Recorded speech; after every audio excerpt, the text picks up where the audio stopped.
Cricket से जुड़ी तमाम खबरें, वर्ल्ड रिकॉर्ड, आईसीसी रैंकिंग और आने वाली सीरीज के शेड्यूल से बाखबर रहने के लिए सब्सक्राइब करें बीओ ऑफिशियल चैनल को और दबाएं बेल के बटन को ताकि आप हमारी लेटेस्ट वीडियो सबसे पहले देख सकें। शुक्रिया।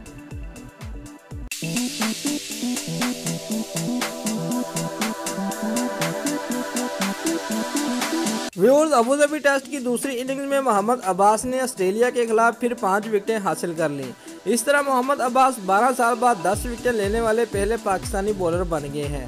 तफसीलात के मुताबिक अबूधाबी टेस्ट की दूसरी इनिंग्स में ऑस्ट्रेलिया की पाकिस्तान के खिलाफ बैटिंग जारी थी, ताहम पाकिस्तानी बॉलर के सामने कैंगरोज की कुछ न चल सकी और वो मोहम्मद अब्बास की तबाहकुन बॉलिंग के सामने रेत की दीवार साबित हुई।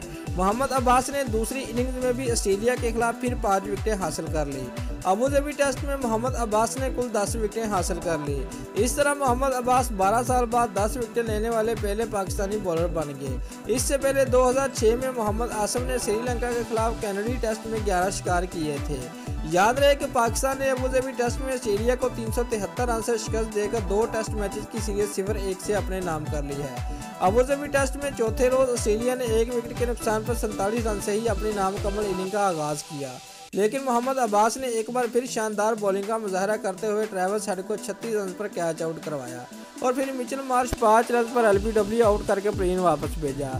उसके बाद उन्होंने कैंगरोज ओपनर एरन फिंच को 31 रन पर एलबीडब्ल्यू आउट किया और फिर ऑस्ट्रेलियावी कप्तान टिम पेन बगैर कोई रन बनाए विकेटों पर आने वाली गेंद को छोड़ने के नतीजे में बोल्ड होकर प्लेन लौट गए। व्यूअर्स, मिचेल स्टार्क को यासिर शाह ने एलबीडब्ल्यू आउट किया, जबकि लसबीनी मोहम्मद अब्बास का शिकार बने, जिन्होंने मैच में अपने 10 शिकार मुकम्मल कर लिए। यासिर शाह ने जॉन हॉलैंड को आउट करके अपनी तीसरी विकेट हासिल की और ऑस्ट्रेलिया की पूरी टीम सिर्फ 164 रन बनाकर प्लेन लौट गई। पाकिस्तान की जन्म से शानदार बॉलिंग का मुजाहरा करते हुए मोहम्मद अब्बास ने 5 शिकार किए, यासिर शाह ने 3 जबकि मीर हमजा ने 1-1 विकेट हासिल की। दोस्तों, अगर आपको हमारी ये वीडियो पसंद आई है तो लाइक और कमेंट लाजमी करें और हमारे चैनल को सब्सक्राइब करना मत भूलिए। शुक्रिया।